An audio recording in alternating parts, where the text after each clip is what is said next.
Audiotune mempersembahkan audiobook novel Suamiku Ternyata Seorang Presdir yang ditulis oleh autor Picisan Imon. Pengisi suara Eve. Bagian 50. Fitnah yang kembali datang. Selamat mendengarkan.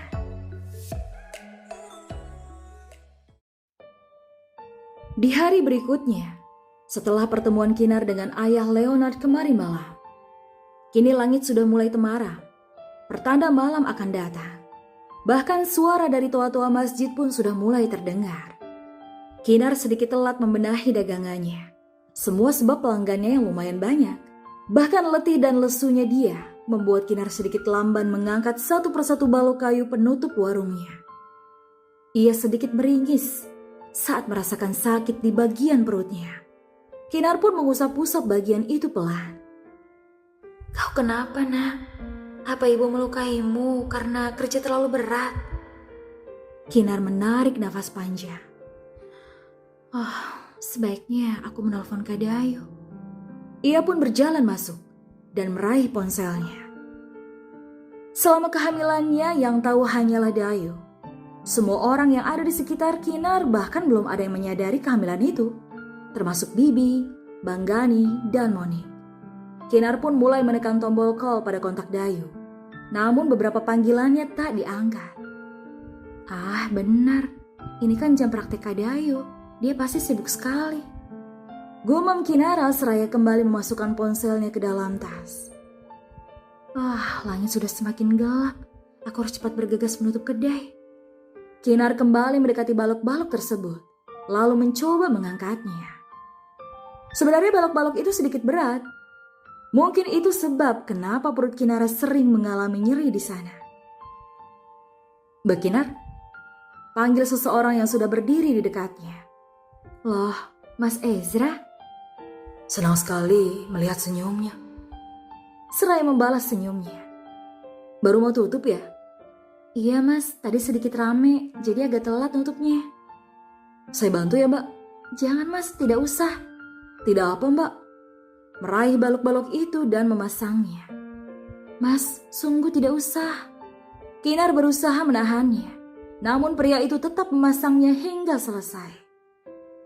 "Yap, sudah selesai." Pria itu tersenyum. Kinar pun membalas senyumnya. "Terima kasih Mas Ezra." "Sama-sama." Ia lantas masuk lalu duduk di salah satu bangkunya. "Sebenarnya aku sudah tutup. Tapi apa mau saya buatkan kopi? Tapi hanya kopi ya." "Boleh." Tersenyum. Kinar pun sedikit ragu, namun ia tetap masuk dan membuatkan kopinya untuk Mas Ezra.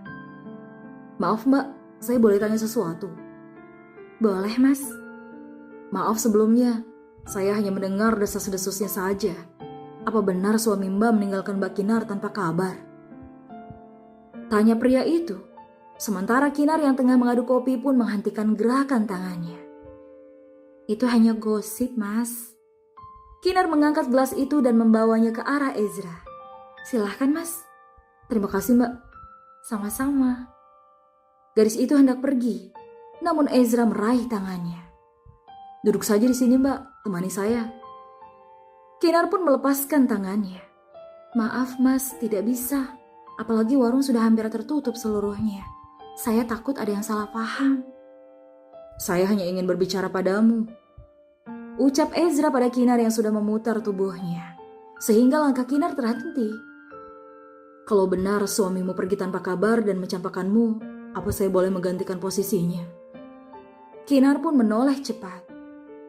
"Kok Mas Ezra bicara seperti itu sih? Suami saya hanya merantau kok Mas, dia akan kembali." "Begitu ya, maaf ya Mbak." "Tolong habiskan cepat kopinya Mas, karena di luar sudah gelap." "Iya." Kembali duduk di bangku, sementara Kinar berjalan pelan menuju mejanya. Dia sadar tidak sih dengan kata-katanya itu? Memang dasar pria. Sepertinya aku harus hati-hati terhadapnya. Kinar mulai tak nyaman. Sementara di luar, Monik dan Gani mendapati Kinar tengah menerima tamu pria lagi, sehingga membuat Monik tersenyum jahat. Ia pun berbisik pada Gani dan memintanya untuk membantu. Setelah merencanakan sesuatu, mereka pun mulai bekerja dengan tugasnya masing-masing. Di sisi lain, Ezra sudah menghabiskan kopinya. "Mbak, saya sudah selesai." Kinar pun bernafas lega dan langsung beranjak. "Berapa harga kopinya, Mbak?" "Tidak usah, Mas. Hitung-hitung tanda terima kasih karena Mas Ezra sudah membantu saya." "Aduh, saya jadi tidak enak dong, Mbak." "Tidak apa, Mas. Santai saja." Kinar berjalan mendekati Ezra. Niat hati ingin meraih gelas di atas meja. Namun kaki Kinar tersandung kursi plastik. Sehingga membuatnya hampir terjatuh dan langsung ditahan oleh Ezra. Bersamaan dengan itu 5 orang warga pun datang. "Hai Kinara!" Gani berseru. Kinar yang terkejut pun langsung mendorong tubuh Ezra. "Memang wanita jalang ini ya, tidak henti-hentinya bekerja dengan kotor." Kinar pun menggeleng cepat. "Tidak bang, itu tidak seperti apa yang kalian bayangkan." "Kinar, kau memang tidak belajar dari kesalahanmu yang sebelumnya ya? Bisa-bisanya kau melakukannya lagi." Seru salah seorang yang sudah mulai terpancing. "Maaf bapak-bapak, kalian benar-benar salah paham." Gani pun menampar keras pipi Kinar dan membuat gadis itu menjerit. "Ah, aku sudah muak sekali padamu. Kau benar-benar bikin malu keluarga ya, dasar jalang." Gani hendak menampar lagi, namun ditahan Ezra. "Hei mas, tidak perlu memukulnya kan? Ini lagi pasangan mesumnya. Kau itu tahu apa? Dia itu sudah pernah kepergok mesum sebelumnya." "Tapi kami tidak ngapa-ngapain mas." "Hei, kau tidak usah ikut campur ya. Kami tidak butuh pembelaan dirimu. Sekarang bagaimana ini kasusnya? Apa harus kami menikahkan kalian lagi?" Kinar menggeleng cepat.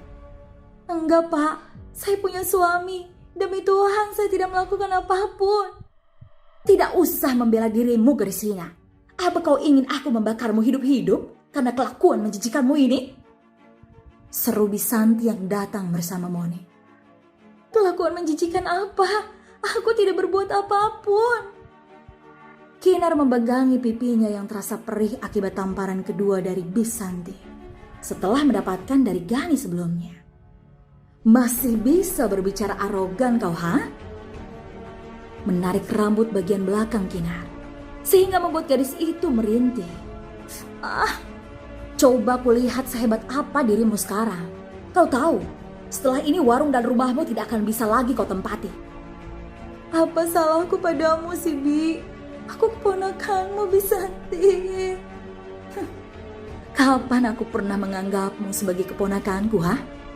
Kau, ayahmu, dan ibumu adalah benaluku.